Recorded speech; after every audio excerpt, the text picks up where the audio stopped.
जय हिंद दोस्तों। प्रयागराज एजुकेशन के यूट्यूब चैनल पे मित्रों फिर से आप सभी का एक बार स्वागत है। आज हम लोग पुनः स्थापत्य कला के प्रश्नों को सॉल्व करेंगे और ये प्रश्न यूथ पब्लिकेशन की पुस्तक से लिए गए हैं। यूथ पब्लिकेशन के पुस्तक का ये चैप्टर संख्या 23 है और इसमें 23वें नंबर चैप्टर पे हम लोग लगभग 280 के आसपास प्रश्नों को सॉल्व कर चुके हैं। आगे के प्रश्नों को आगे हम आज सॉल्व करेंगे, लेकिन आप सभी मित्रों से विनम्र अनुरोध है कि आप सभी लोग चैनल को जरूर सब्सक्राइब कर लीजिए, जिन्होंने अभी तक चैनल को सब्सक्राइब नहीं किया है, चाहे वो नए हो या पुराने।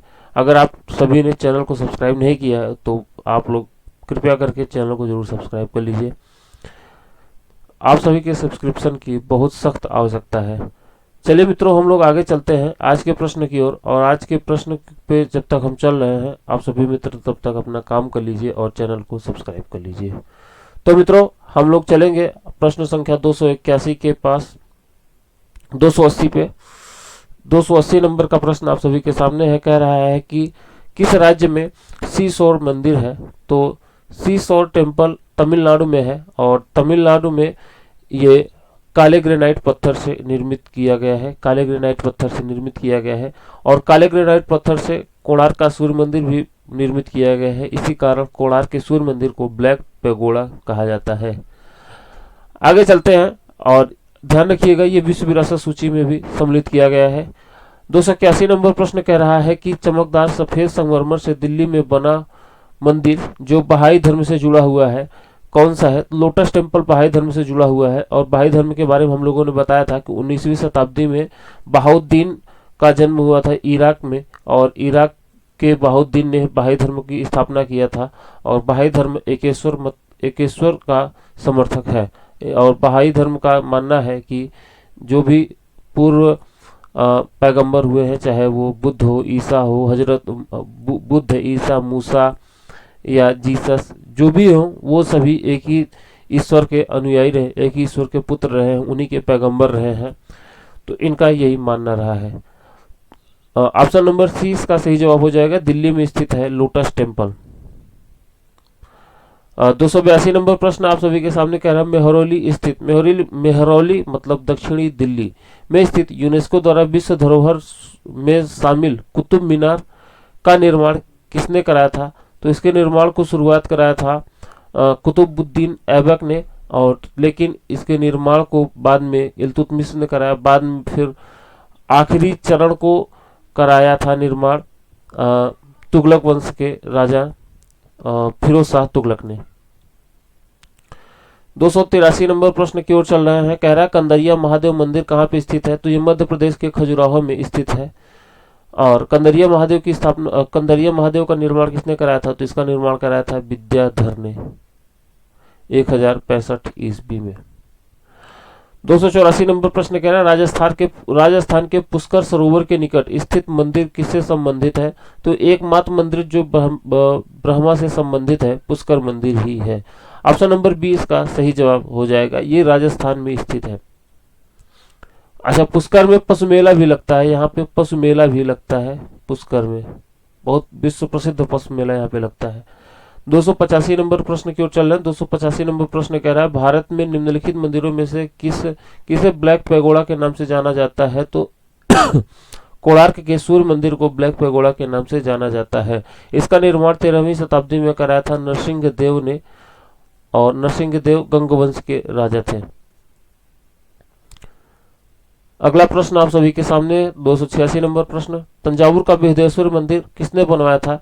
तो इसको बनवाया था राजा राज चोल ने तंजावुर के बृहदेश्वर मंदिर का निर्माण कराया था। और देखिए, ये 13 खंडों का मंदिर है, जिसमें एक विशाल गर्भगृह मतलब जहाँ पे देवी देवता रहते हैं वो गर्भगृह कहलाता है, और वहां पे शिवलिंग है। 287 नंबर प्रश्न कर रहा है किसके शासनकाल में मंदिर कला विकास अपने अंतिम चरण तक पहुंच गई थी। तो विजयनगर साम्राज्य में मंदिर स्थापत्य कला अपने चरमोत्कर्ष पे पहुंच गई थी। विजयनगर का मतलब है वर्तमान कर्नाटक।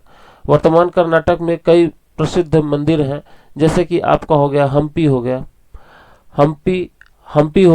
हम्पी के बाद हजार राम मंदिर है।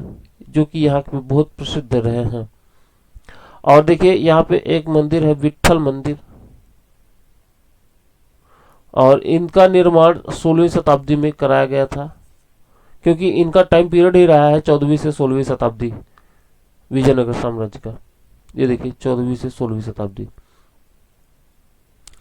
288 नंबर प्रश्न कह रहे हैं तांगका क्या है। तांगका बहुत प्रसिद्ध है, ये एक तरीके से पेंटिंग होती है जो कि वर्तमान सिक्किम में या नेपाल के क्षेत्रों में की जाती है। ये एक तरीके बैनर या पताका होता है जिस पे पेंटिंग की जाती है।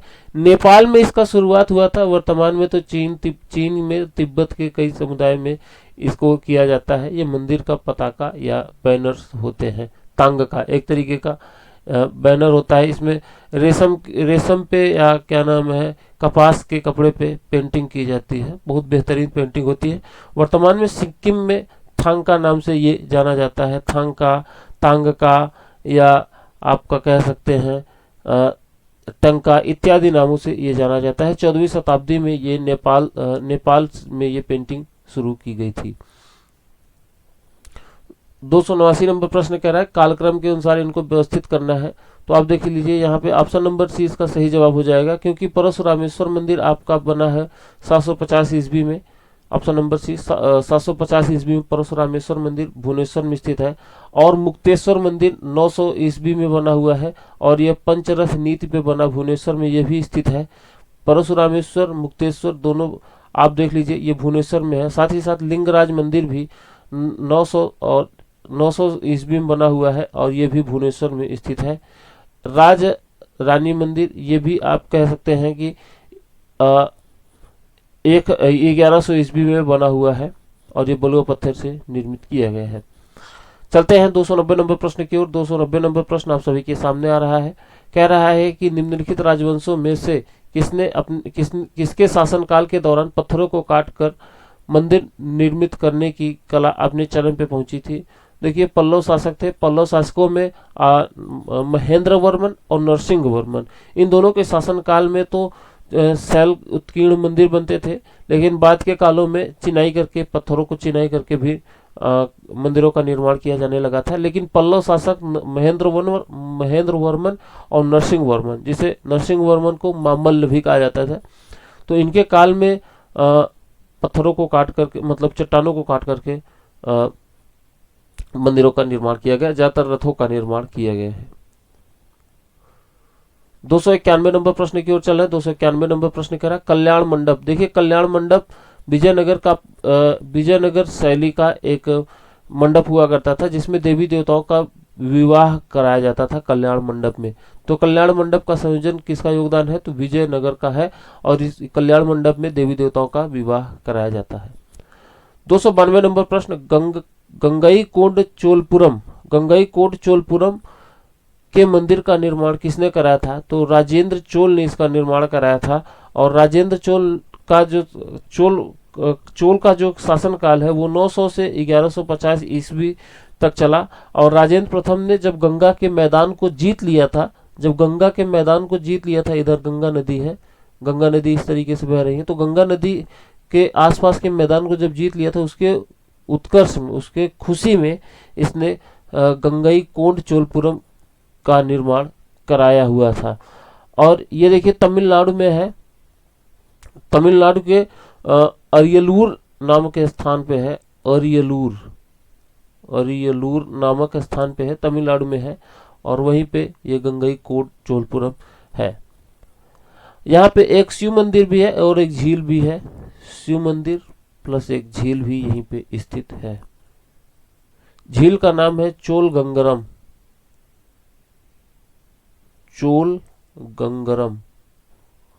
नाम का एक झील भी यहीं पे बना है।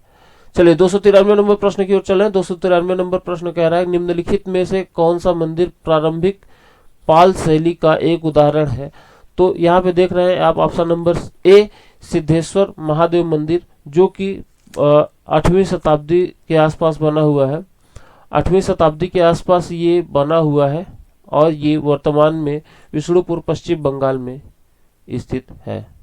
सिद्धेश्वर महादेव मंदिर, ऑप्शन नंबर ए इसका सही जवाब हो जाएगा।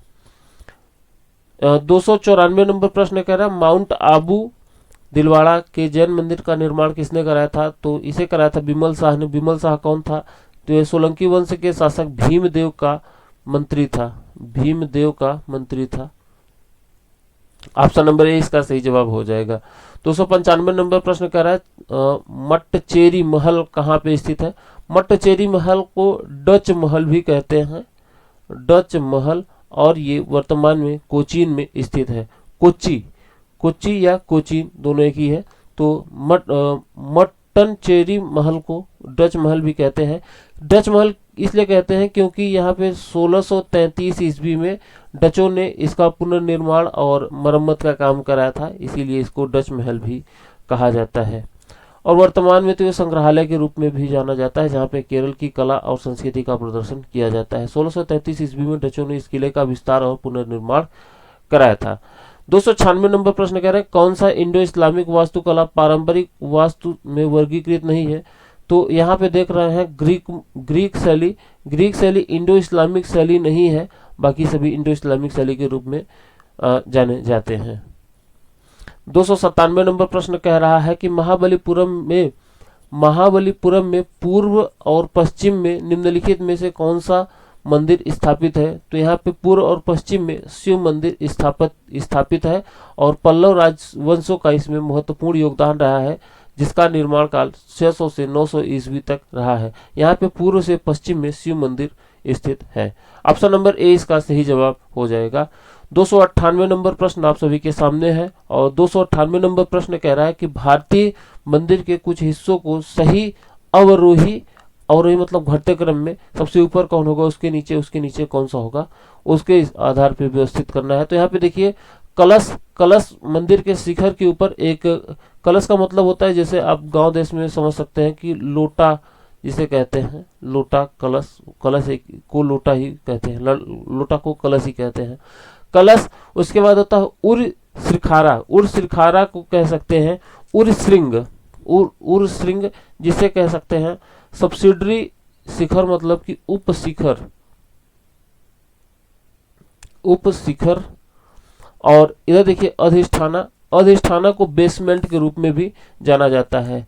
अब देखिए ये सही क्रम तो यही है कि सबसे ऊपर कलश होगा, मंदिर के ऊपर कलश, और कलश जो सबसे मेन शिखर होता है उस पे कलश रखा जाता है। उसके नीचे कुछ उप शिखर भी होते हैं, तो उप शिखर को उर शिखारा भी कहते हैं। और अधिष्ठाना मतलब बेसमेंट तो सबसे नीचे ही होता है। तो यहाँ पे देख रहे हैं ऑप्शन नंबर ए इसका सही जवाब हो जाएगा, क्योंकि यही तो घटते क्रम में है। सबसे ऊपर कलश होगा और कलश के नीचे कलश इस तरीके से बना दे रहे लोटा, और उसके नीचे उर शिखर, और बेसमेंट तो सबसे नीचे ही होता है। और तो ये ऑप्शन नंबर ए इसका सही जवाब हो जाएगा। 299 नंबर प्रश्न कह रहा है गोल गुम्बद, बीजापुर को गोल गुम्बद की बात कर रहा है, जो कि आदिल शाह के मकबरे पे बनाया गया है। तो बीजापुर के गोल गुम्बद निम्नलिखित में से कौन सी सामग्री का उपयोग किया गया है? तो यहाँ पे देखिए गहरे भूरे बेसाल्ट का उपयोग किया गया है, और ये आदिल शाह का मकबरा है, मोहम्मद आदिल शाह का मकबरा है ये आपका गोल गुम्बद। इसके वास्तुकार के बारे में कभी पूछ ले तो इसके वास्तुकार है बाबुल याकूत इसका वास्तुकार रहा है। ये फारसी वास्तुकार रहा है गोल गुम्बद का, याकूत। 299 के बाद 300 नंबर प्रश्न की ओर चले। 300 नंबर प्रश्न है ताजमहल पर कौन सी किताब कैलियोग्राफी पर तैयार की गई है? कैलियोग्राफ मतलब होता है फारसी, इसका फारसी अनुवाद होता है सुंदर लिखावट। और सुंदर लिखावट किया गया है कुरान की आयतों का। तो कुरान की आयत ऑप्शन नंबर सी इसका सही जवाब हो जाएगा। कैलियोग्राफ मतलब होता है सुंदर लिखावट। ऑप्शन नंबर सी इसका सही जवाब हो जाएगा। कुरान की आयतों का यहाँ पे सुंदर लिखावट किया गया है। सफेद रंग का तो है संगमरमर, लेकिन काले रंग के पत्थरों से इस पे लिखावट की गई है। सफेद संगमरमर पर के पत्थर पे काले रंग के पत्थरों से यहाँ पे बेहद सुंदर तरीके से सजाया गया है। 301 नंबर प्रश्न कह रहा है कि किस सम्राट ने कुतुब मीनार को पूरा किया और उसमें 3 कोषागार जोड़े? तो कुतुबुद्दीन ऐबक ने इसका निर्माण कार्य शुरू किया था, लेकिन इल्तुतमिश ने इसको आगे बढ़ाया था। 302 नंबर प्रश्न आपके सामने है, कह रहा है राजा गोंडा ने कौन से राजा गोंडा कौन से मंदिर से संबंधित है? कंदरिया महादेव मंदिर से संबंधित है। 303 नंबर का प्रश्न कह रहा है निम्नलिखित में से कौन सा भारतीय मंदिर का हिस्सा नहीं है? तो वेसर शैली है, वेसर हिस्सा नहीं है, वैशाल लिखा हुआ है। वेसर शैली है, हिस्सा नहीं। जबकि कलश हमने देखा ही है, जगती जिसपे चबूतरा होता है, जिसपे मंदिर बना होता है, विमान मतलब शिखर इस तरीके का होता है, तो वो विमान कहलाता है। 304 नंबर प्रश्न कह रहे हैं मंदिर की निम्नलिखित में से कौन सी नागर शैली पूर्वी भारत में है? जगन्नाथ भुवनेश्वर में है और यही पूर्वी भारत से संबंधित है। और जगन्नाथ के मंदिर का निर्माण 900 से 1100 ईस्वी में किया गया है। 305 नंबर प्रश्न कह रहा है कि गर्भघर, देखिए कितना बेवकूफी भरा प्रश्न है। गर्भगृह का क्या, गर्भघर का क्या अर्थ है? गर्भगृह, ऐसे भी प्रश्न पूछ लिए जाते हैं, मजाक हो जाता है। 306 नंबर का प्रश्न कह रहा है बीजापुर का प्रसिद्ध गोल गुम्बद वर्तमान में किस राज्य में? कर्नाटक में है, आदिल शाह के मकबरे पे बनाया गया है। 307 नंबर का प्रश्न कह रहा है निम्नलिखित में से किस साम्राज्य ने चतुष्फली बाग, जिसे चार बाग कहते हैं, शैली का इस्तेमाल किया? मुगलों ने, बाबर ने इसका शुरुआत किया था, चार बाग शैली का मुगल ने इसको शुरुआत किया था, कह सकते हैं। ऑप्शन नंबर सी इसका सही जवाब हो जाएगा। 308 नंबर प्रश्न कह रहा है दाखिल दरवाजा कहाँ पे स्थित है? दाखिल दरवाजा आपके पश्चिम, ये गौर में है, पश्चिम बंगाल के गौर में स्थित है। ऑप्शन नंबर बी इसका सही जवाब हो जाएगा।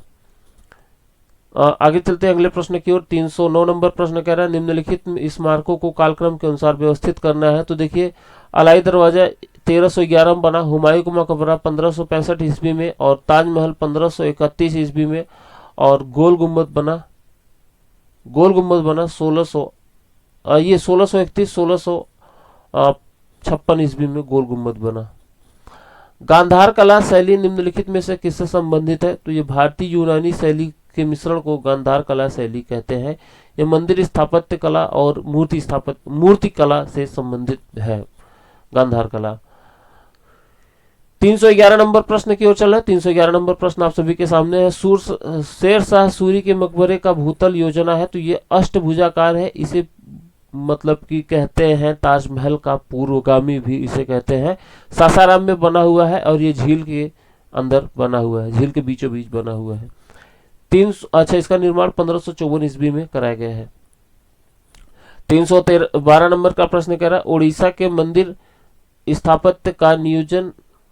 स्थापत्य के निम्नलिखित में से किस घटकों को कलिंग शैली के रूप में जाना जाता है?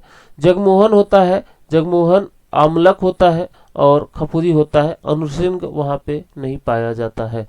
ऑप्शन नंबर ए इसका सही जवाब हो जाएगा। 313 नंबर प्रश्न की ओर चला है। 313 नंबर प्रश्न कह रहा है कुतुब परिसर के प्रांगण में अवस्थित प्रसिद्ध इंडो इस्लामिक स्मारक कौन कौन से हैं? तो यहाँ पे है अलाई दरवाजा है, अलाई मीनार है, कुब्बत उल इस्लाम मस्जिद है, जबकि सुल्तानगढ़ी का मकबरा नहीं है, सुल्तानगढ़ी नहीं है। ऑप्शन नंबर 20 का सही जवाब हो जाएगा। विश्व का सबसे बड़ा स्तूप कहाँ है? जावा का स्तूप सबसे बड़ा स्तूप है विश्व का, और इसका निर्माण शैलेंद्र राजाओं ने कराया है। 315 नंबर का प्रश्न आपके सामने है। 315 नंबर का प्रश्न कह रहा है कैलाश मंदिर, एलोरा का कैलाश मंदिर एलोरा की शान है। एलोरा के कैलाश मंदिर में गुफा चित्र में किस किस की छवियां हैं? तो यहाँ पे भगवान विष्णु और देवी लक्ष्मी की छवियां हैं कैलाश मंदिर में। ऑप्शन नंबर डी इसका सही जवाब हो जाएगा। आज के आखिरी प्रश्न की ओर चल रहा है। 316 नंबर प्रश्न कह रहा है निम्नलिखित में से किस शासक द्वारा गंगईकोंड चोलपुरम मंदिर का निर्माण कराया गया? हमने इसके पहले भी देखा था कि राजेंद्र चोल प्रथम ने, चोल वंश के शासक राजेंद्र चोल प्रथम ने गंगईकोंड चोलपुरम का निर्माण कराया था, और इसके साथ उसने जब गंगा के मैदान को जीता था तो वहीं पे उसके बाद इसने शिव मंदिर का निर्माण कराया और एक झील का निर्माण कराया जिसका नाम चोल गंगरम पड़ा। तो इतना ही था 316 नंबर प्रश्न तक। आगे के प्रश्नों को आगे सॉल्व करेंगे और कल आखिरी वीडियो रहेगा। मिलते हैं कल के आखिरी वीडियो में। अपना ख्याल रखिए, चैनल को सब्सक्राइब करते रहिए। इसके बाद के जो चैप्टर होंगे, आगे के चैप्टर होंगे, चैप्टर संख्या 24 को हम लोग सॉल्व करेंगे। थ्योरी के बाद प्रश्नों को सॉल्व करेंगे। मिलते हैं अगले वीडियो में। अपना ख्याल रखिए, चैनल को सब्सक्राइब करते रहिए। जय हिंद, जय भारत।